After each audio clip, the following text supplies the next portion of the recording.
Budget తయారీపై focus పెట్టింది రాష్ట్ర సర్కార్. ఆయా శాఖల వారీగా ప్రాధాన్యతలను దృష్టిలో పెట్టుకుని బడ్జెట్ రూపకల్పన చేయనుంది. ఇప్పటికే ఆయా శాఖలకు సంబంధించిన ప్రాథమిక అంచనాలు ఆర్థిక శాఖకు చేరాయి. ఇవాల్టి నుంచి డిప్యూటీ సీఎం భట్టి విక్రమార్క ఆధ్వర్యంలో వరుస సమీక్షలతో బడ్జెట్ అంచనాలను ఫైనల్ చేయనున్నారు. వచ్చే ఆర్థిక సంవత్సరానికి సంబంధించిన బడ్జెట్ తయారీపై ఫోకస్ పెట్టింది రాష్ట్ర సర్కార్. శాఖల వారీగా ఇప్పటికే ప్రాథమిక అంచనాలతో ఆర్థిక శాఖకు రిపోర్టులు అందాయి. అయితే ఆయా శాఖల నివేదికల ఆధారంగా వరుస సమీక్షలు చేయనున్నారు deputy CM Bhatti Vikramarka.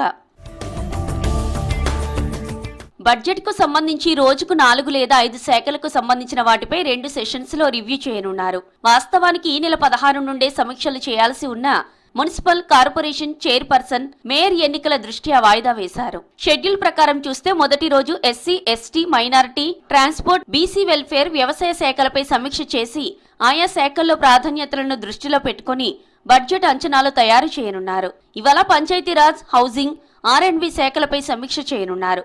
18న irrigation, civil supply, దేవాదాయ శాఖలపై రివ్యూ చేయనున్నారు. ఈ నెల 19న ఎక్సైజ్, టూరిజం, లేబర్ మరియు మైన్స్, పశు సంవర్ధక శాఖ, స్పోర్ట్స్ పై రివ్యూ నిర్వహించనున్నారు. 20న ఇండస్ట్రీస్ పైన, 21న విద్యాశాఖ, హోంశాఖ, న్యాయశాఖ, కమర్షియల్ డిపార్ట్మెంట్లపై సమీక్ష, 23న మున్సిపల్, ఆర్థిక, ఎనర్జీ శాఖలపై వరుస సమీక్షలు చేయనున్నారు. డిప్యూటీ సీఎం భట్టి విక్రమార్క ఆధ్వర్యంలో సమీక్షల తర్వాత సీఎం రేవంత్ రెడ్డితో సమావేశమై ఆయా శాఖలకు బడ్జెట్ కేటాయింపులు ఫైనల్ చేయనున్నారు.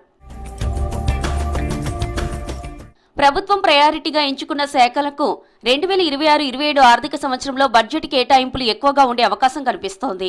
వ్యవసాయ శాఖ, వైద్య, ఇరిగేషన్ లాంటి శాఖలకు ప్రాధాన్యత ఉండే ఛాన్స్ ఉన్నట్లు చర్చ జరుగుతోంది. ఇక పెట్టుబడులు పెట్టేందుకు ప్రోత్సహిస్తున్న సర్కార్ వచ్చే ఆర్థిక సంవత్సరానికి గాను పెట్టుబడుల అంశానికి ప్రాధాన్యత ఇవ్వనున్నట్లు తెలుస్తోంది. కాంగ్రెస్ అధికారంలోకి వచ్చిన తర్వాత అమలు చేస్తున్న సంక్షేమ పథకాలకు ఈ బడ్జెట్లో ప్రాధాన్యత ఉండనున్నట్లు అధికారుల అంచనాలున్నాయి. మొత్తానికి వచ్చే ఆర్థిక సంవత్సరంలో అవసరమైన శాఖలకు ఎక్కువ బడ్జెట్ కేటాయించే ఛాన్స్ ఉంది. సంక్షేమ పథకాల అమలుకు సంబంధించిన వాటితో పాటు ప్రయారిటీ అంశాలకు బడ్జెట్ పెంచే అవకాశం ఉన్నట్లు అభిప్రాయాలు వ్యక్తమవుతున్నాయి.